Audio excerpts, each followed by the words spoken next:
Okay, it's time to get started. If you could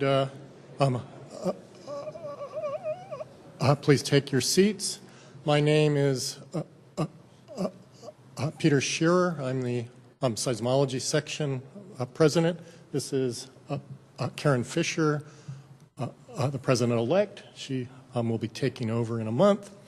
Anyway, we would like to welcome you to one of the highlights of the fall meeting for the seismology section, the Gutenberg lecture and the presentation of the Aki Award.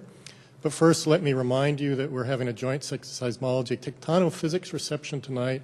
It's at 6:30 at the Marriott Golden Gate Salon B. There will be free snacks and refreshments, and it's a fun occasion. I encourage you to come to that. In addition, we're going to be informally honoring our newly elected AGU fellows. Well, it's my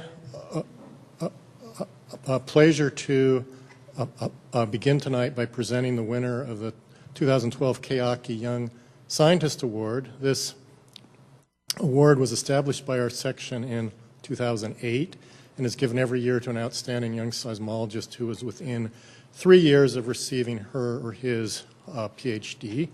This year's winner is Victor Tsai. Victor got his bachelor's degree from Caltech, and then he went to Harvard for graduate school. He got his PhD in 2009. He did a Mendenhall postdoc at the USGS in Golden for 2 years, then returned to Caltech as an assistant professor last year. Victor has worked on an incredible range of topics, including the 2004 and 2012 Sumatra earthquakes, glacial earthquakes, and more general problems of glacier physics, microseism generation and ambient noise cross-correlation, river turbulence, and tsunami modeling. All of his work is elegant and theoretically rigorous. Victor has 26 papers to date, including 7 this year alone. He already has a substantial body of work, and I'm sure we'll be hearing much more from him in the years to come. So please join me in congratulating Victor Tsai, winner of the 2012 Aki Award.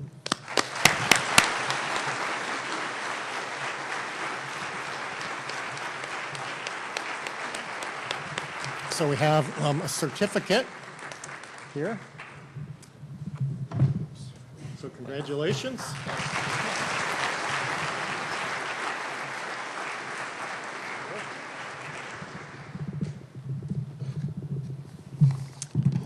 Well, now we turn to the main event this afternoon, the presentation of the Gutenberg lecture. This year's lecture will be given by Tom Jordan of the University of Southern California. Tom's father was in the Army, and the family moved around a lot in the United States when he was growing up. Tom went to Caltech. He got his bachelor's degree in 1969. He stayed on to get a PhD just 3 years later. He was an assistant professor at Princeton for 3 years, then joined the Scripps faculty in 1975, and that's when I first met Tom when I was a graduate student there. He joined MIT in 1984, where he stayed until 2000, when he returned to California to join the USC faculty and head the Southern California Earthquake Center, or SCEC. Now, of course, all during this time, he was making a whole series of important discoveries in seismology and Earth structure, from continental formation and evolution, plate and mantle dynamics, resolving subducting slabs into the mantle, waveform tomography, and many more subjects. He's also become expert on issues related to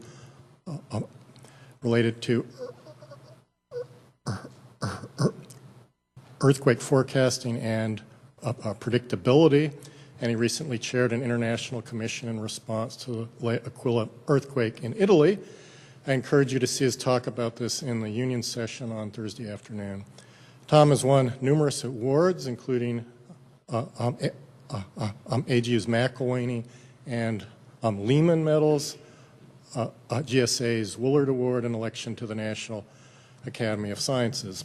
Indeed, Tom has done so many things that at first it was hard for us to believe he had not already given a Gutenberg lecture, but we checked the records and found this to be the case. So we're in for a real treat this afternoon. He'll be talking about earthquake forecasting as a system science problem. Please join me in welcoming Tom Jordan.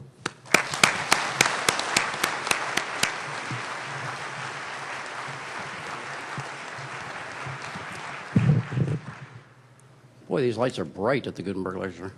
You know, Peter, I have been at every San Francisco AGU meeting, 45 in a row, and I appreciate your generous introduction, but it's beginning to sound like an obituary, so...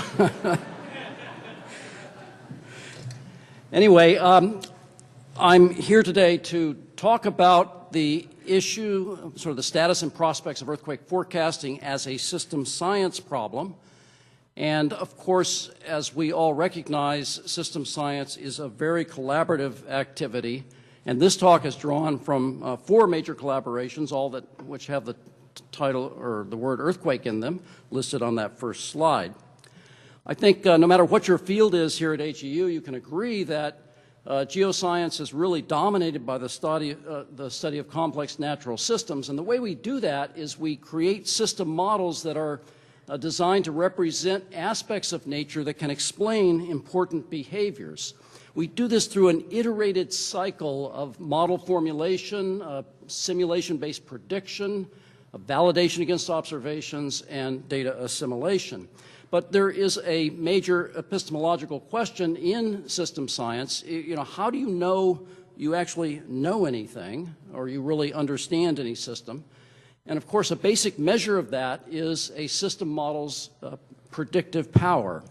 Now, many of these systems are very important for society, have practical application, and so the predictive power of a model also measures its utility. Well, earthquake system science is prototypical. We are trying to predict the shaking from large earthquakes, and to do that we have system models with various components. There's 2 basic components: an earthquake rupture forecast that gives us the probability that some seismic source will activate, some rupture will occur on a fault, let's say. And then we have a second part, which is the ground motion model that tells us the shaking expected from if a particular source is excited. And that allows us to forecast shaking intensity, such as shown here in the National Seismic Hazard Map. Of course, society would like us to go beyond just forecasting the hazard. They would like us to forecast risk, that is, predict the loss. That requires that we add to these models other components that tell us how the built environment is damaged by the seismic shaking. And of course, this becomes a collaboration between the geoscience and earthquake engineering and other fields as well. Well, in this talk, I'm going to focus on the earthquake rupture forecast problem at first, talking about time-dependent rupture forecast models, primarily statistical models.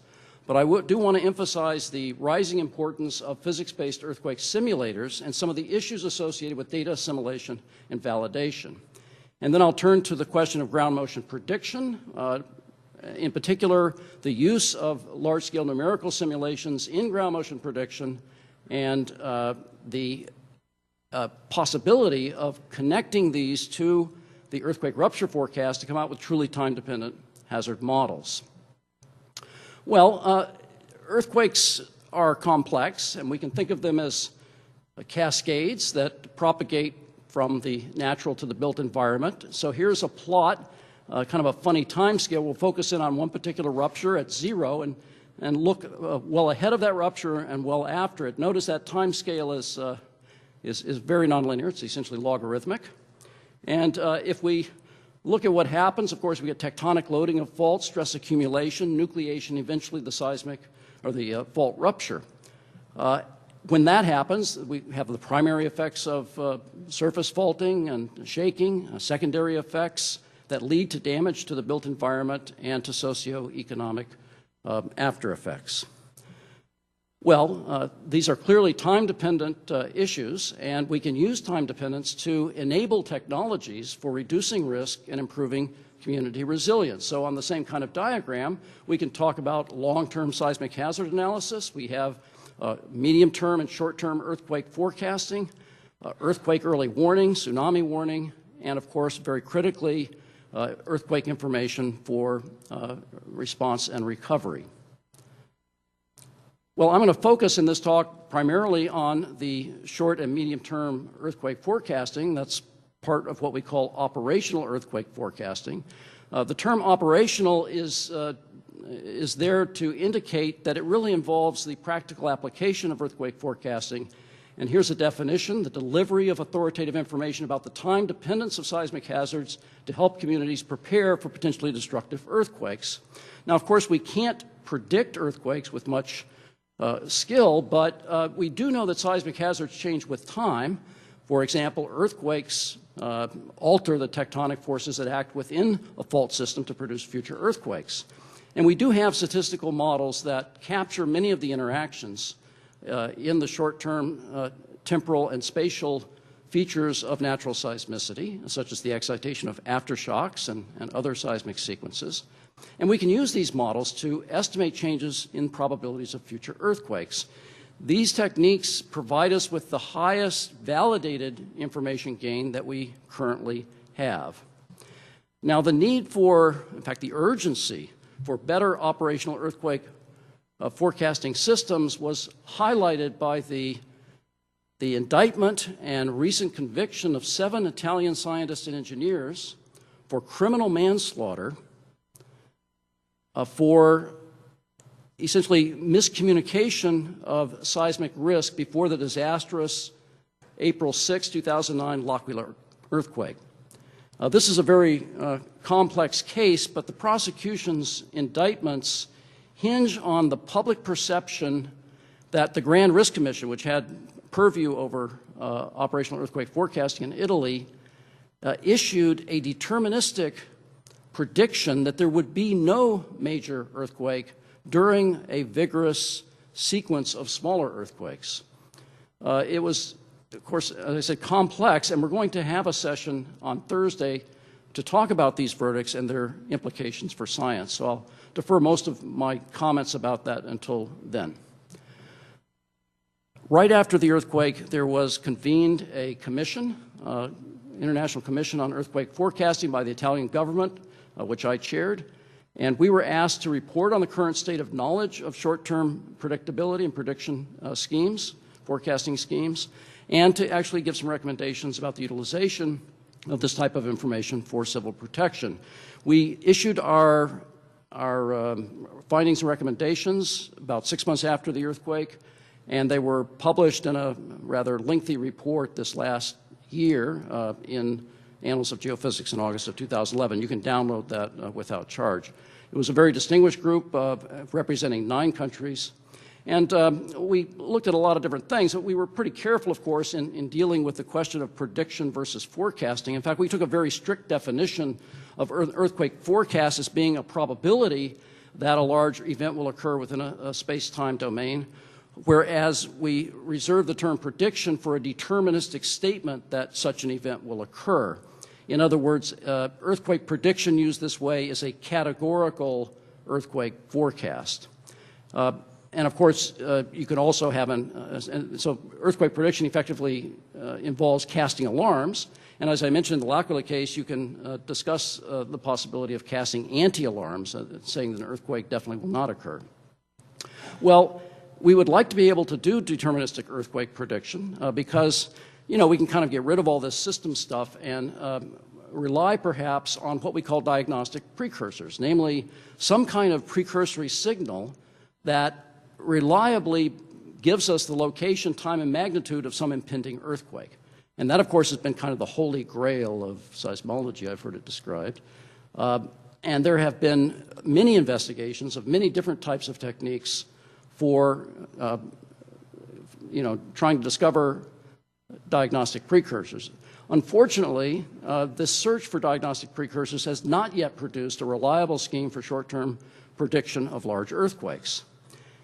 And of course, that's important because we have to have reliable schemes if we're going to do prediction, deterministic prediction. You can't have high failure rates and use this as a tool for informing the public.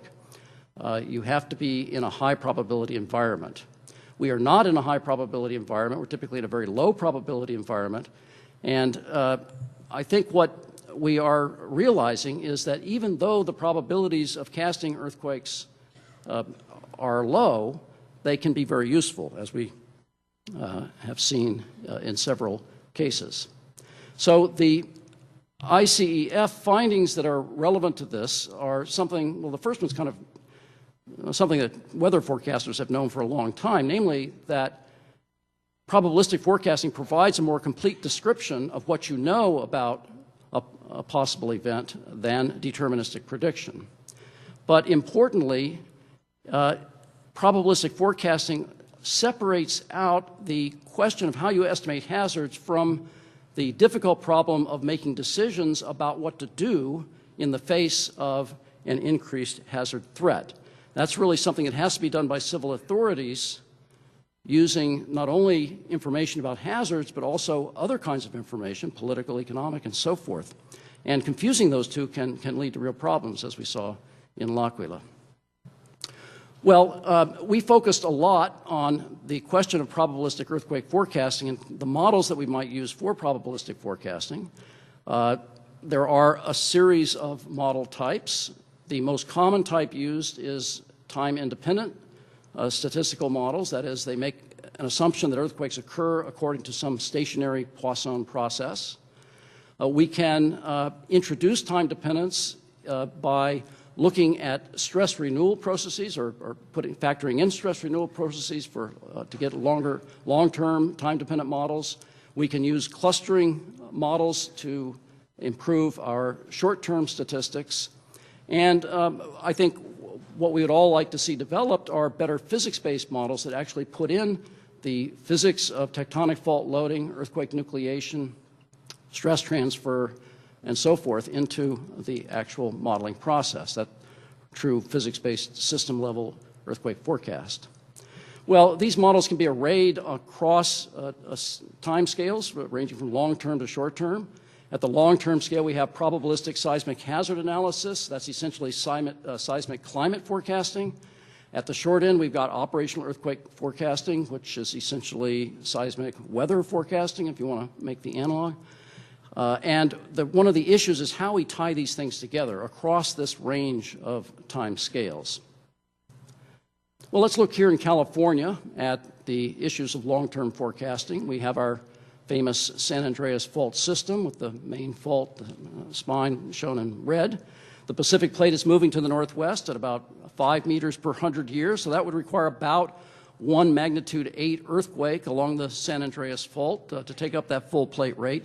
The San Andreas only, in fact, takes up about 2/3 of the plate rate, so the recurrence intervals expected for large events in simple models are on the order of 150 years. Well, when we look at the history of earthquakes along the San Andreas, we see essentially an unzipping of the fault. The most recent earthquake, of course, being the 1906 San Francisco earthquake up here on the northern section of the fault, 1857 Fort Tejon earthquake north of Los Angeles, the 1812 earthquake near San Bernardino, and although it's not in the historical record, we can tell from the paleoseismic record that there was an earthquake about 1680 along the southernmost section of the San Andreas fault. So one of the questions we ask with long-term forecasting is, what do those open intervals, the time since the last major earthquake, imply about the long-term probabilities on the San Andreas fault? And if you're from Southern California like me, you're kind of interested in this issue of what degree is the southern San Andreas fault locked and loaded. I mean, it's been over 150 years since any section of that fault failed in a major earthquake. Well, we have models that do this. In fact, models of this sort have been developed over a period of years by a series of working groups on California Earthquake Probabilities. This shows the latest released version, the Uniform California Earthquake Rupture Forecast version 2. And you can see on the map on the right-hand side, it shows the probability gain. And there's the increase in probability over a time-independent model. And sure enough, the southern San Andreas Fault pops up in red with the probability increase of about a factor of 2. You can also see the Hayward-Rogers Creek here in the Bay Area, and then the Cascadia subduction zone to the north, all having higher probabilities according to these types of stress renewal models.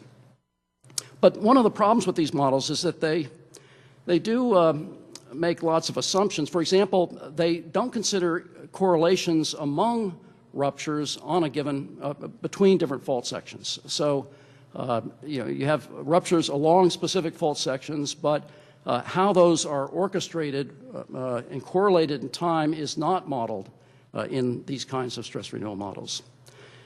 We don't, of course, have the data to really discuss that issue with any clarity. And one way we can begin to get insight is to go to these physics-based earthquake simulators. And I'll talk more about one of these, the RSQ sim one, a little later. But this shows you, I think, a very interesting diagram. It was just published in Seismological Research Letters on a special issue on earthquake simulators. And what you can see, this is the 100-year moving average of seismic moment release for a synthetic catalog. You can see over a number of thousands of years there. And what you notice is that there are large fluctuations up to 100% in the seismic moment on timescales on the order of 100 to 200 years. And what's happening here is that you've got big earthquakes occurring or sequences of big earthquakes that really change the system. These are extreme events. They happen rarely, and they really perturb the system, sort of the black swans of the earthquake set. And of course, we know that when that happens, all hell breaks loose. We get lots of aftershocks. Here's an example of one of these big black swans, the magnitude 9 Tohoku Oki earthquake of March 11th, 2011. And we can see on the right-hand side, it's a space-time plot showing the distribution of aftershocks with time. And it's this type of information that we want to incorporate into or want to represent in our short-term forecasting models. This is important, of course, because if you're, for example, in Tokyo, living in Tokyo right now, you certainly must be interested in what the current seismic hazard for the city might be. And you can't use a long-term model to describe the current seismic hazard because of this ongoing seismic activity. Another good example is the Christchurch earthquake, or the Canterbury sequence, starting with the Darfield earthquake on September 4th, 2010 in New Zealand, near Christchurch. And you can again see from the space-time plot a complex sequence, which unfortunately, the main event, Darfield, didn't do too much damage to the city of Christchurch, but the February 22nd aftershock, which occurred right beneath the city, was very devastating, and that was followed by more events on June 13th and December 23rd, all of which caused significant damage to Christchurch. So from short-term models, you want to know what will be the seismic hazard in Christchurch for the next decade. It's, again, unlikely that long-term models can provide that information, which is crucially needed for the rebuilding of Christchurch. Well, here's the Christchurch sequence, where this is showing all the earthquakes greater than magnitude 3 as a function of time, and it's a cumulative number of earthquakes. You can see a number of interesting features to this diagram. For example, if you take all the earthquakes and you plot the logarithm of the number versus magnitude, you get a nice straight line fall off with a slope of about -1, a b-value of 1. This is the famous Gutenberg Richter scaling relation. But you also notice those, when you have an earthquake, a big earthquake like the initial Darfield earthquake on September 4th, you get this logarithmic increase in the number of events, a cumulative number of events. That corresponds to an increase that corresponds to an earthquake rate or aftershock rate that goes like 1 over time, and that's the so-called Omori scaling relation. And you also can see from this diagram that the total number of aftershocks generated after a big earthquake, such as the Darfield main shock, magnitude 7.1, is larger than the number, let's say, for one of the magnitude 6-ish aftershocks. And that's a scaling relation that I'm going to call here the Utsu scaling relation, which basically says that the total number of aftershocks increases exponentially with the main shock magnitude. Well, we can combine these scaling relations into short-term clustering models. A particular type, an important type, is the epidemic type aftershock sequence model that's been worked on by Ogata and a number of other people. This is sort of a very democratic model. It treats all earthquakes in the same way. Each is thought of as a main shock that generates its own aftershocks. So we've got long-term models based upon renewal statistics. I'll call here Reed renewal models. We have shorter-term models based on this Omori-Utsu clustering. But it's important to realize that these models are kind of statistically opposed.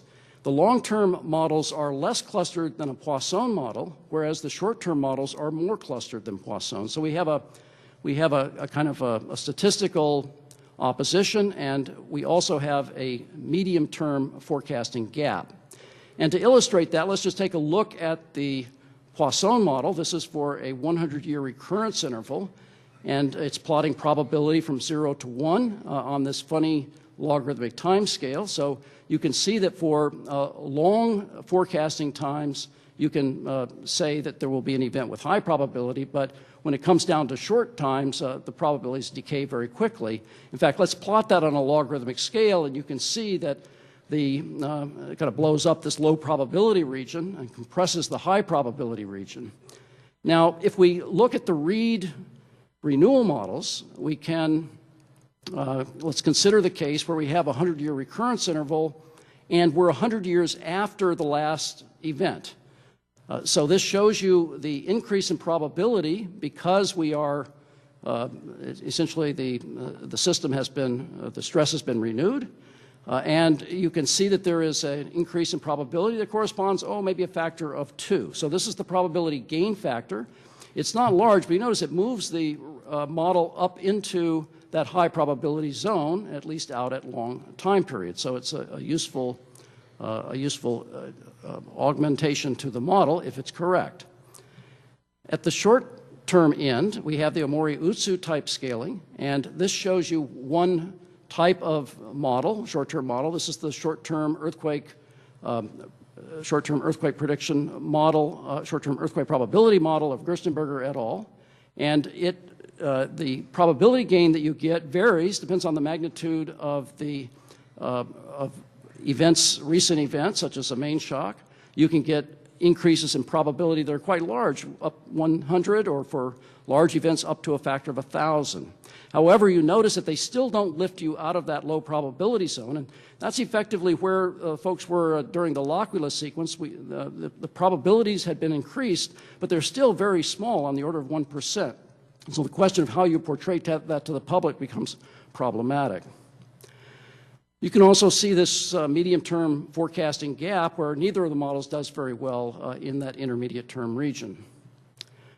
Well, let's now look at the models that we actually have for California that are in use in California. The National Seismic Hazard Map is the basic national model, and of course it has a representation of earthquake probabilities in California, as shown here. And this is a stationary Poisson model, so it's intended for a long-term, to represent long-term probabilities. We have the USERF2 model that I mentioned, which is a Reed renewal model that extends the time frame of the model perhaps to slightly lower times, but it's still a long-term model. We have the short-term earthquake probability map, the STEP map, that's been used by the USGS for operational forecasting. It's currently under revision. It's not currently active, but it has been used for operational forecasting. And you can see here just a representation of how, after an event, this happens to be a 2004 Parkfield event, this is done retrospectively, how the probabilities decay. These probabilities are built on top of the National Seismic Hazard Map, so essentially augment that map at short term.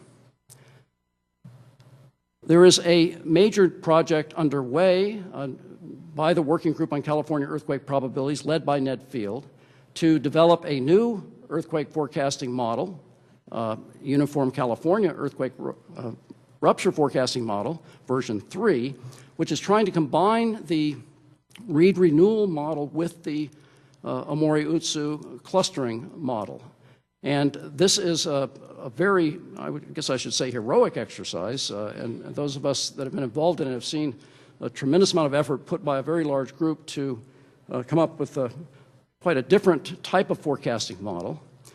The idea behind the USERV project is to not only to include these different types of time dependence, but also to relax some of the assumptions. For example, the strict fault segmentation assumptions that has been typical of the previous working group models, and also to incorporate geodetic data to constrain the deformation rates. And that runs up against the issue of the consistency between geodetic and geologic estimates. This kind of a fault model is much more complex. It involves over 200,000 different rupture types, as opposed to about less than 8,000 for USERV-2. So it is, from a point of view of understanding, manipulating the model, considerably more complex. And one of the tools that's been useful in terms of understanding the model and some of its implications have been earthquake simulators, and in particular this RSQ-SIM simulator by Dietrich and by Jim Dietrich and Keith Richards-Dinger. There is a nice paper out in the current issue of SRL describing this model, and there are previous publications. You can see that it deals with tectonic loading of faults, rupture nucleation using rate and state friction. It is a quasi-static model, but it does include radiation damping. It very importantly looks at or calculates stress transfer associated with seismic and aseismic slip. And importantly, it's a very efficient it's implemented a very efficient computational algorithm that allows you to generate very large catalogs for very complex fault systems. So you can see in the bottom figure a comparison between the the USERV-2 fault model and one that's sort of mimics it, the AllCal-2 fault model that's being used by the earthquake simulator group in SCEC for comparisons. And you can see the RSQ-SIM participation rates on that. So the model complexities are comparable. This shows the analysis of a million-year catalog from this earthquake simulator, and it maybe provides some insights into what's going on between the short-term and long-term components of the model. You can see the Omori-Utsu type clustering, the 1/T decay. That's just that sharp peak in that first year, primarily. You can see it. At very large magnitude, you can see a pretty localized recurrence interval in the inter-event times, about 200 years, with a fairly low coefficient of variation. And then especially at intermediate magnitudes, you see a nearly uniform distribution of events between the short recurrence intervals and the long recurrence intervals.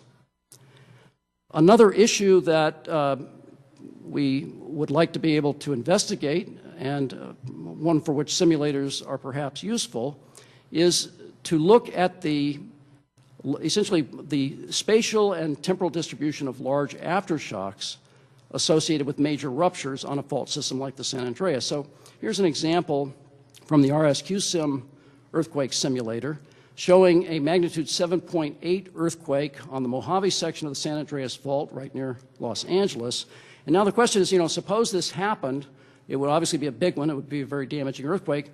What would you tell the public about the probability of earthquakes following this? Obviously, there's going to be a lot of aftershocks, but in this type of model, you occasionally will have a propagating sequence of events. In this particular case, just one realization. 2 days later, you get a magnitude 7.5 on the San Bernardino section, and then 100 days later, you get a magnitude 7.6 down in the Coachella section of the San Andreas Fault. And it's that type of earthquake sequence that we really don't have much data to constrain our models in California. Here's another example. Well, here's a calculation that sort of refines that and looks at the statistics of those types of events. Consider a point on the San Andreas Fault in the Mojave section. You can and look at what you can do with these catalogs. You can say, okay, suppose you have an earthquake of magnitude 7 to 7.5 that involves that little component of the Mojave section. What happens in the next year? And this map shows you the probability that other fault sections will rupture in earthquakes greater than magnitude 7 during that 1 year period. And you can see that on the Mojave section, the probabilities are actually lower than they were for the average rate. So the rate decreases. That's essentially the Reed effect. Whereas on other sections, it increases and can increase substantially by a factor of 10 or more. So when you plot that in a frequency magnitude plot, you see the following. The blue curves here represent the incremental long-term and the cumulative long-term magnitude frequency distribution. So that's the million-year catalog showing a Gutenberg Richter type behavior with an upper cutoff on the order of 7.5 or so. And then in red, what you're looking at is the incremental and cumulative distributions for the first day after a magnitude 7 to 7.5 on the Mojave section. And what you see is a strong characteristic earthquake peak. In other words, the probability increases by about a factor of 300, let's say at magnitude 7, but at magnitude 7.6, you get probability increases that are up to close to 3,000. Now, these probabilities, of course, decay if you go to 1 week, 1 year, or 5 years, according to sort of Omori type decay. Well, we have this issue with the USURF3 model of how we're going to stitch together the short-term and long-term components and deal with this medium-term gap. It's one possibility is that in the future, these types of models will actually be done through earthquake simulators. We're not there yet. There's clearly a lot that needs to be improved in terms of the physics that goes into the simulator, as well as our understanding of essentially, well, how valid the assumptions within the simulators might be. And that brings us back to the issue of forecast validation. We are faced with a difficult problem in terms of earthquake forecasting because of our lack of data. But it's clear that we want to do as much testing of these models as possible. There are actually 3 criteria that you might erect for operational fitness. We discussed this in the ICEF. One is consistency across different forecasts, and we've talked a little bit about that today.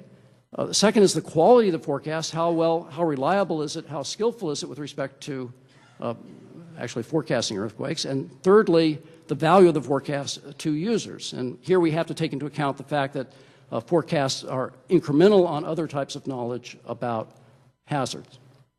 I won't have time to talk about all of these things, but I do want to point out that the ICEF looked at this and indicated that it felt that the forecasting methods intended for any operational use should be scientifically tested against available data for reliability and skill, both retrospectively and prospectively. And in particular, all operational models should be under continuous prospective testing, and they recommended that the Collaboratory for the Study of Earthquake Predictability was an appropriate infrastructure for that. So let's look at what's going on in CSEP. This is a global collaboration that involves a number of countries that are trying to prospectively test earthquakes. There are now 356 forecast under tests in a number of regions shown here on this map. Here in California, in Japan, in New Zealand, in Italy, and soon in China. The components of CSEP include testing regions that I just mentioned, but also testing centers with validated procedures for registering and evaluating experiments, and different model classes. So you're trying to test different types of earthquake forecasts. There's a large array of these things. I don't have time to go through them in detail. But on that plot in the upper right, you can see the forecast set as a function of time. As I said, there's 356 now under test. But what's interesting is that in California, in New Zealand, and in Japan, forecasts were actively under test during the three large earthquake sequences, the El Mayor-Cucapah for Baja California, the Darfield or Canterbury sequence, and the Tohoku sequence. So here's an example of a model. This just happens to be a simple smooth seismicity model. The model is erected. A number of earthquakes occur. In this particular set, which about 3.5 years of testing, you can see the El Mayor-Cucapah Aftershock sequence in the southern part of the state. These are target events greater than about magnitude 4. This shows the performance of two models. In this particular case, the simple smooth seismicity model is taken as a reference, and the red dot corresponds to an ETOS model. This happens to be an ETOS model authored by Zhuang, and you can see a factor of 10 in realized probability gain. When we go to here's more California forecasts. The two on the left correspond to essentially smooth seismicity models. The ones on the right correspond to Omori-Utsu type models. And again, probability gains on the order of 5 to 10. In New Zealand, during the Darfield sequence, during the first 6 months of the Darfield sequence, comparing the ETOS model used here as reference to PPE is essentially it's proximity to past earthquakes. It's essentially a smooth seismicity model. You can see probability gains between 100 and 1,000. These decay if you take a longer forecasting period, as you would expect for a Mori-type decay. Here are the realm testing region, the realm models in the California testing region. These are the subject of, this was really the first test that was launched in California, began in 2006, a 5-year testing period. The results of that are now in. This shows one particular type of test. It wasn't the original testing scheme, but I show it here because it's, compare it with the others. You can see that one model, the Helmstetter model, gets a higher probability gain. I'm going to skip this slide, but I want to make the final point in terms of CSEP that a number of these short-term models are being pressed into operational use in places like Italy and in New Zealand, and it's good that these things are now being tested in this prospective testing framework, and so that is an achievement in itself, and we hope that that's going to continue. I want to turn very briefly in the last few minutes of my talk to the problem of ground motion prediction and how that might couple into the earthquake forecasting problem. Now, we need to have simulation. I'm going to focus on simulation-based ground motion prediction, and the rationale for that is that we can put in a lot better physics. We again have very little. We have too little data to calibrate our attenuation relationships for seismic hazard analysis. And in particular, as shown in this shakeout simulation, you can see that there are some very strong coupling effects between the source directivity and basin effects that can substantially alter the ground motion excitation. So we'd like to be able to represent these properly in a physics-based model. We now have simulation capability that can do large-scale, full-scale simulations up to fairly high frequencies. This shows a magnitude 8 simulation done up to about 2 hertz frequency. These are very large-scale problems, but the increased performance that we're seeing with modern supercomputing allows us to compute not just 1 or 2 simulations, but hundreds of thousands, eventually millions of simulations. And that is an adequate number to be able to do the probabilistic calculations that we need for seismic hazard analysis and time-dependent forecasting. So the way this is done, this is sort of the system model that I presented first, an earthquake rupture forecast, some sort of ground motion prediction model. We essentially have a computational pathway that includes an extended earthquake rupture forecast. We have some sort of anelastic wave propagation model, perhaps nonlinear site response if the frequencies are high enough. This gives us ground motions, essentially seismograms, And from that, we can calculate intensity measures, we can calculate hazard curves, we can calculate hazard maps.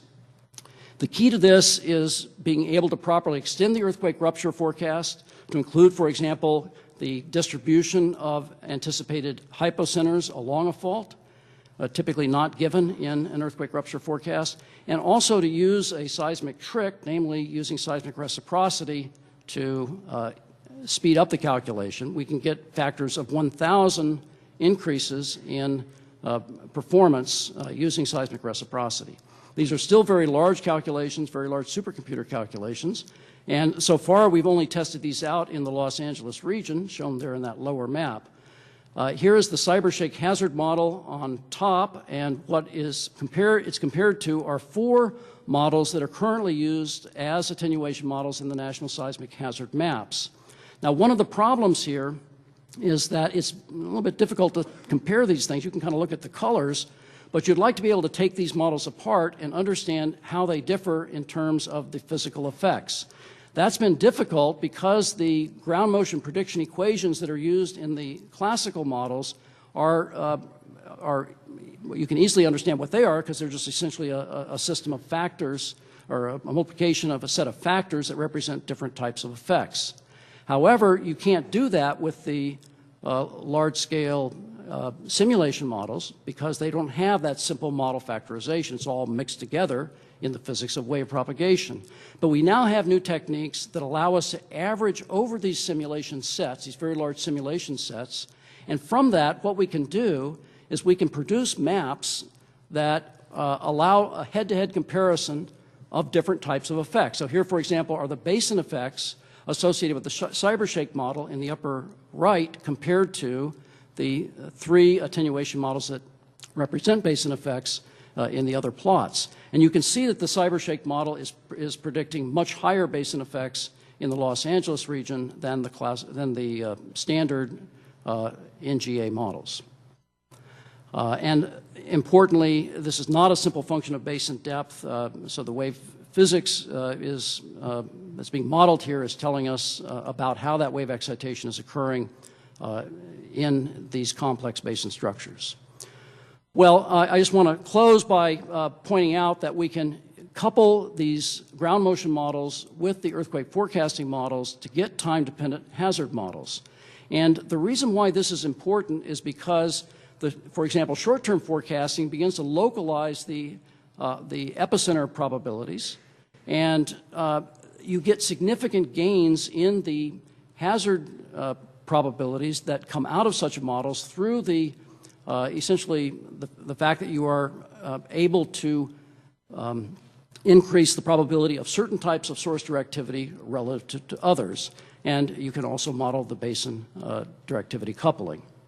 So we can extend this concept in various ways. Let me just show you an example calculation. This is for earthquakes in Parkfield, California, and Bombay Beach. These are at 2 ends of the southern San Andreas Fault. If you use typical short-term probability models, when you have an earthquake like Parkfield in 2004, that increases the probability of large ruptures on the San Andreas Fault. That increases the potential hazard in the Los Angeles region, and you get probability gains on the order of 100. Somewhat smaller for the southern part of the fault because of lower probabilities of rupturing through the San Gorgonio Gap, but nonetheless significant probabilities. So I'm going to close and just by putting up this diagram and just sort of summarizing by saying that we've been looking at these different techniques for earthquake forecasting. One of the things I've tried to describe is the problems associated with pulling forecasts together across different timescales.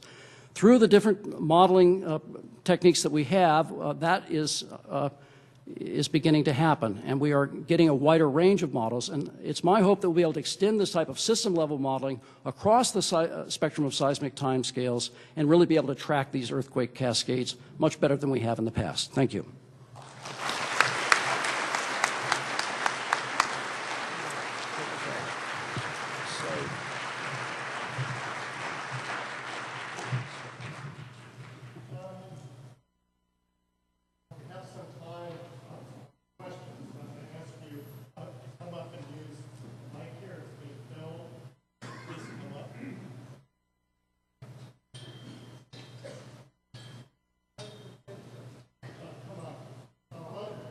ask one question.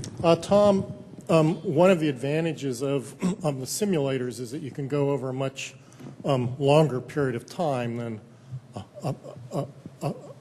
the natural catalogs, but then that raises the question as to how you validate the simulators, because you have such a short time to compare to. That's a real problem. Obviously, we can validate for small events. It's very difficult to validate for large events. And what we're going to have to do is we are going to have to, first of all, try and use, as best we can, global data sets. That, of course, requires extending simulators to a global scale, which is going to be difficult to do, but that's one approach. Another approach is to be able to test components of the different models, simulators and other types of statistical models. There is a session that starts this afternoon, goes through tomorrow, on the question of maximum magnitude and what can we do to test ideas about maximum magnitudes of earthquakes within fault systems. So you can try and test the components of the models. But frankly, we're stuck with very little data. I think it's important to realize, however, that that doesn't get us off the hook. We have to be able to provide the public with the best information we currently have, and we also have to be able to describe to them the very large uncertainties that information contains. Maybe, oh, sorry, maybe you just ask, but yeah, thank you for interesting talk, but yeah, what I think your talk lacks the most is, yeah, about the uncertainty issue, and maybe you answered just now? Yes, the uncertainties are very large in this business. Yes, so uncertainties will, sway everything. So I think, yeah, I'd like to emphasize that in the long-term prediction all have very significant uncertainties, and short-term predictions, I think, probably do. So I think so you cannot see anything from your modeling. Yeah, I'm afraid. Yeah, that's a good, well, I think that's you can make the point. You can say, look, things are so uncertain in terms of earthquake forecasting, forget it, right? I mean, we sort of, there's a lot we don't know, and it's very hard to characterize the uncertainties in what we do know. But we have to begin, I think the basic theme I was trying to get across in this talk is that we have to begin, the only way we can really approach this problem is by synthesizing as best we can different types of information into what are physically reasonably consistent models, and to then do the best job we can of testing these models. But so in the future, do you think you can possibly decrease your uncertainties? I'm afraid that the uncertainties are still very large, in the next 100 years, because that earthquake cycle is, most of the earthquake cycle is bigger than 100 years. So how do you deal with this issue? Well, obviously we need better data, and one way we can get better data is trying to exhume the geologic record. Basically, the only way we're going to be able to get long time series on large earthquakes is through paleoseismic techniques. And we need to apply those techniques in essentially every situation we can to try to improve the data. That's one approach. Okay, are there more questions? We still have a minute or two. I know you're shy to come up here, but okay. Well, if there are no further questions, let's thank Tom again for a great talk.